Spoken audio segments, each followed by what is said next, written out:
नमस्कार साथियों, आप सबका स्वागत है हमारे यूनिक ज्ञान यूट्यूब चैनल पर। आज हम महतारी वंदन योजना 2024 से संबंधित हितग्राही पंजीयन फार्म को भरना सीखेंगे। आसान भाषा में हम आपको बताएंगे कि इसको कैसे आसानी से आप भर सकते हैं। आप कम पढ़े लिखे हैं तो भी इस फॉर्म को आसानी से भर सकते हैं। देखिए, तो चलिए हम स्टार्ट करते हैं। देखिए, सबसे पहले आपको भरना होगा आवेदन का स्थान। आवेदन स्थान यहाँ आप भर देंगे आवेदन के स्थान। मान के चलिए आप ग्राम पंचायत में भर रहे हैं आवेदन, तो आपको ग्राम पंचायत लिखकर अपने गांव का नाम लिखना होगा। और आंगनबाड़ी में भर रहे हैं तो आपको आंगनबाड़ी और अपने गांव का नाम लिखना होगा। यहाँ आपको भरना होगा दिनांक। आप किस दिनांक को यह आवेदन भर रहे हैं, यहाँ आपको लिख देना होगा वो दिनांक। देखिए, आपको राइट साइड में यहाँ फ़ोटो दिया है, स्वसत्यापित फ़ोटो। यहाँ आपको एक फ़ोटो, कलर फ़ोटो आपको लगाना होगा और उस फ़ोटो में आप साइन करेंगे। देखिए, आपको ऐसे साइन करना है जैसे ये आधा फॉर्म में करेंगे और आधा फ़ोटो में। तो इस प्रकार से आपको यहाँ साइन करना होगा। आगे देखिए, पहला नंबर में देखिए आवेदिका का प्रकार, जो सही हो उस पर टिक लगाए। यदि आप विवाहित हैं तो आपको विवाहित में टिक लगाना है, विधवा हैं तो विधवा में, परित्यक्ता है तो परित्यक्ता, या तलाकशुदा है तो तलाकशुदा। आपको किसी एक में यहाँ पर टिक लगाना है, सही का निशान लगाना है। उसके आगे देखिए आवेदिका का नाम आधार कार्ड के अनुसार। दूसरा नंबर में देखिए आपको यहाँ पर आवेदिका का नाम लिखना होगा। देखिए, आप अपने आधार कार्ड को देखिए, उसमें जैसे लिखा है आपको वैसे ही यहाँ पर लिख देना है। यदि आपके आधार कार्ड में आपका सरनेम लिखा है तो सरनेम के साथ अपना नाम लिखिए। आपके आधार कार्ड में यदि सरनेम नहीं लिखा है तो बिना सरनेम के ही यहाँ आप अपना नाम भर दीजिए। तीसरा नंबर में देखिए पति का नाम। यहाँ आपको अपने पति का नाम लिखना होगा। और चौथे नंबर में देखिए आवेदिका के पिता का नाम। यहाँ आपको आवेदिका के पिता का नाम लिखना होगा। पाँचवा नंबर में है जन्मतिथि। पाँचवा नंबर में आप जन्मतिथि को लिख देंगे। जैसे आपके पास मतदाता परिचय पत्र है तो यहाँ मतदाता परिचय पत्र के अनुसार अपना जन्मतिथि लिखिए। यदि आपके पास पैन कार्ड है और उसमें जन्मतिथि दिया है तो आप यहाँ पैन कार्ड के अनुसार जन्मतिथि लिखिए।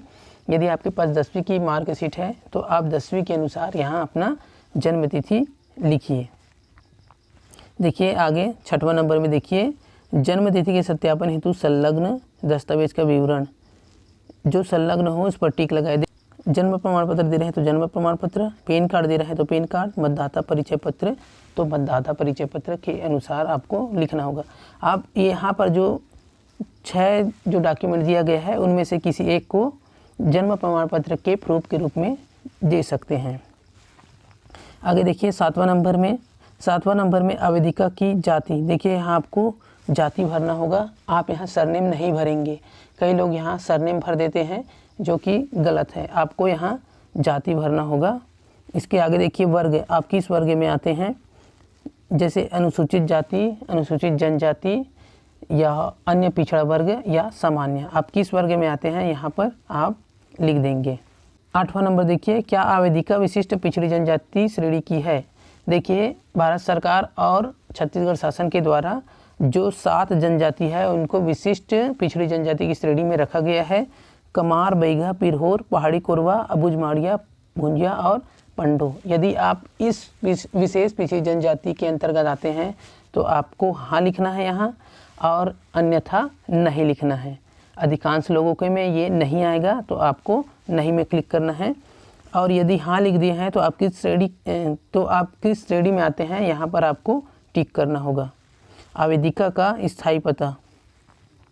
देखिए, आपको यहाँ पर स्थायी पता लिखना होगा। किस ग्राम के हैं, पोस्ट क्या है, तहसील क्या है, जिला क्या है, ये सब यहाँ आप लिख देंगे। बहुत ही आसानी है, ठीक है।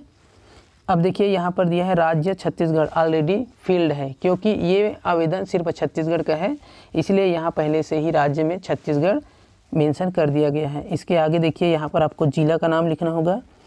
पंचायत, यहाँ पंचायत का नाम लिखना होगा। यहाँ ग्राम का नाम, आंगनबाड़ी केंद्र का नाम, आप कौन से गांव के हैं तो वहाँ आंगनबाड़ी का केंद्र का नाम लिख देंगे। और सभी आंगनबाड़ी को एक कोड दिया रहता है तो आप आंगनबाड़ी कार्यकर्ता से पूछ लीजिएगा कि वहाँ का कोड क्या है, आंगनबाड़ी का कोड क्या है। आवेदिका का आधार कार्ड क्रमांक। यहाँ देखिए आपको आवेदिका का आधार कार्ड लिखना होगा। आधार कार्ड 12 अंकों का रहता है, उसको यहाँ आपको लिखना होगा। आवेदिका के पति का आधार कार्ड क्रमांक, यदि ऊपर में यदि आप विवाहित टिक किए हैं तो यहाँ आपको पति का आधार कार्ड को लिखना होगा। यदि आप विधवा, तलाकशुदा या परित्यक्ता हैं तो यहाँ आपको पति का आधार कार्ड लिखने की आवश्यकता नहीं है। दूरभाष नंबर दिया है, यहाँ आपको मोबाइल नंबर लिखना होगा। वैकल्पिक दूरभाष नंबर, यदि आपके पास और कोई दूसरा मोबाइल नंबर है वो उसे भी यहाँ आप लिख सकते हैं, अन्यथा एक को ही लिखेंगे तो भी यह चलेगा। देखिए 13 नंबर में आवेदिका का पैन कार्ड क्रमांक, इसमें आपको यदि आपके पास पैन कार्ड है तो आप अपना पैन कार्ड लिख देंगे, नहीं है तो कोई दिक्कत नहीं है, इसको आप खाली छोड़ देंगे। राशन कार्ड क्रमांक, यदि आपके पास राशन कार्ड है तो राशन कार्ड का यहाँ क्रमांक लिखेंगे और राशन कार्ड में मुखिया का क्या नाम है उसको यहाँ पर आप लिखेंगे।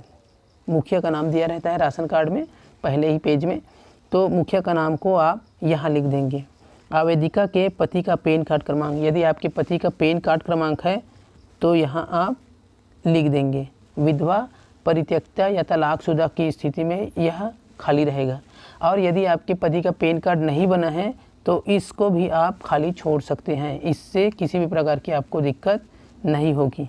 देखिए यदि आपके परिवार का कोई भी सदस्य छत्तीसगढ़ शासन या भारत सरकार के अंतर्गत किसी भी नौकरी में है, यदि है तो हाँ में, अन्यथा नहीं में टिक करेंगे।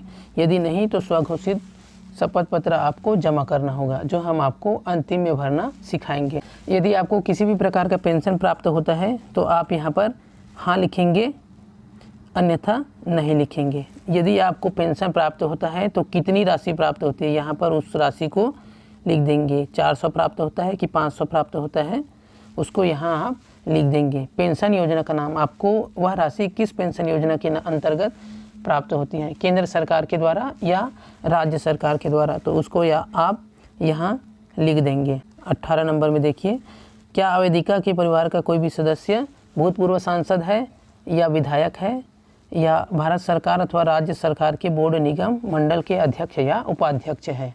ठीक है, तो ज़्यादातर लोगों का ये नहीं आएगा। जो भी इसके अंतर्गत आते हैं तो हाँ लिखेंगे, अन्यथा नहीं पर टिक करेंगे। ठीक है, यदि नहीं तो स्वघोषित शपथ पत्र, ये सभी का स्वघोषित शपथ पत्र एक ही घोषणा पत्र में सम्मिलित है। आप एक ही घोषणा पत्र को भरकर जमा कर देंगे तो ये सभी जो जितने भी यहाँ पर रिक्वायरमेंट है वो सभी पूरा हो जाएगा। 19 नंबर में देखिए, क्या आवेदिका स्वयं अथवा उसका परिवार आयकर दाता है। यदि आप आयकर रिटर्न दाखिल करते हैं, इनकम टैक्स जमा करते हैं तो आपको यहाँ पर हाँ लिखना होगा, अन्यथा नहीं। ठीक है, इसके संबंध में घोषणा पत्र आपको देना होगा।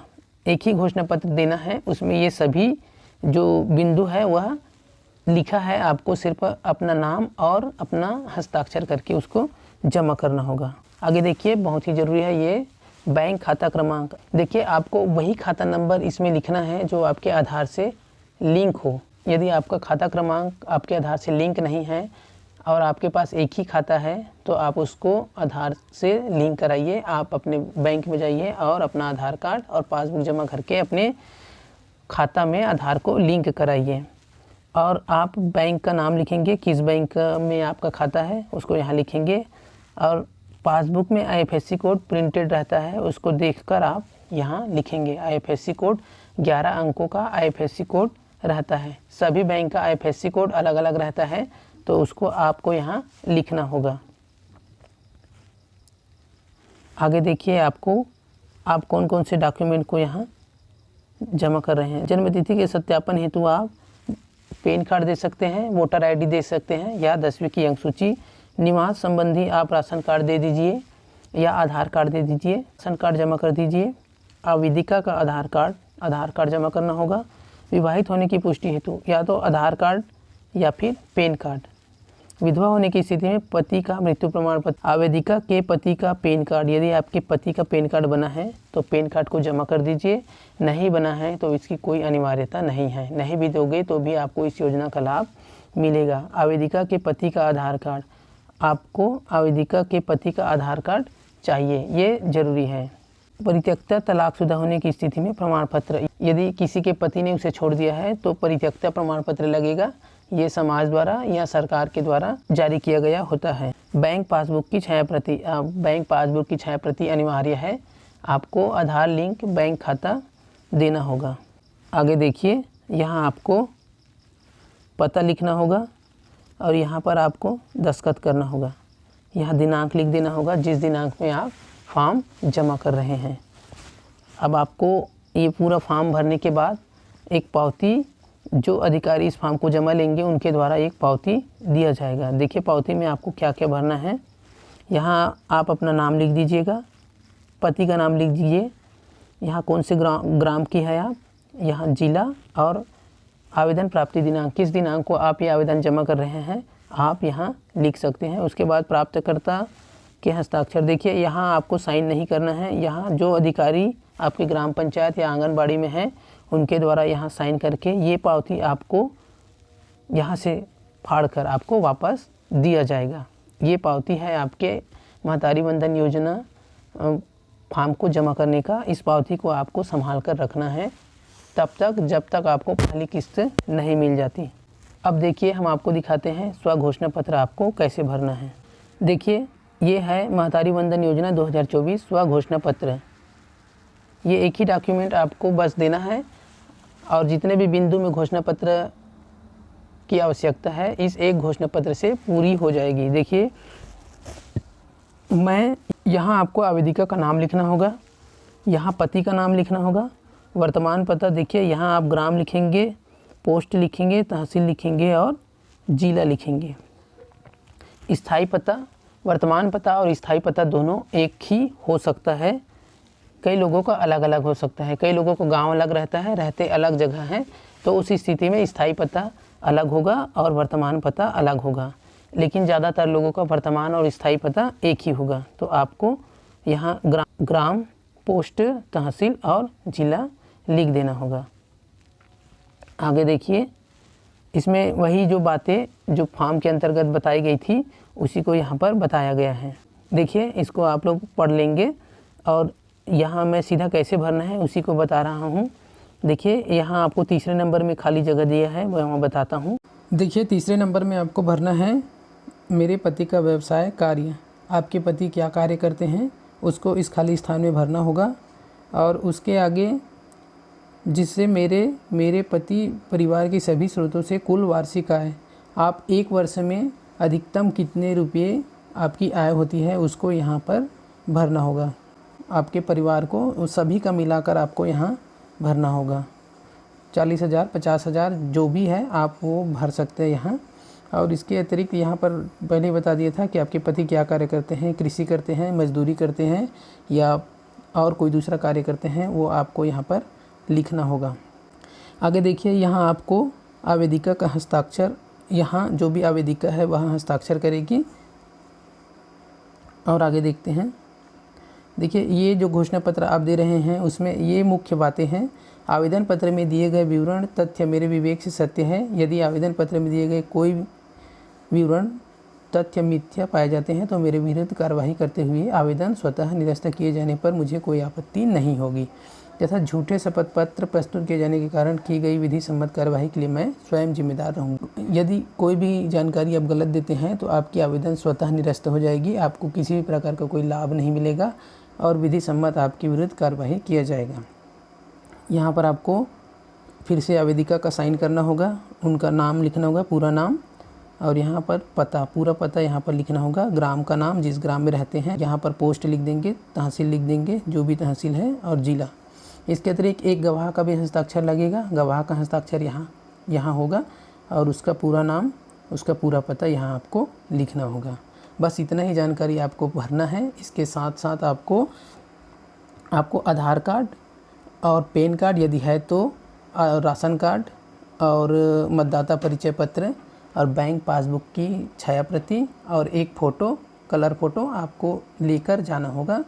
और अभी ऑनलाइन तो फॉर्म भरना चालू नहीं हुआ है, अभी ऑफलाइन ही फॉर्म भराया जा रहा है। कुछ समय में यह ऑनलाइन चालू हो सकता है। तो थैंक यू दोस्तों, आपको मेरे द्वारा बताई गई जानकारी कैसी लगी आप हमें कमेंट करके ज़रूर बताइए। और इसी प्रकार आगे की जानकारी प्राप्त करने के लिए हमारे चैनल को लाइक एवं सब्सक्राइब करके ज़रूर रखें। Thank you.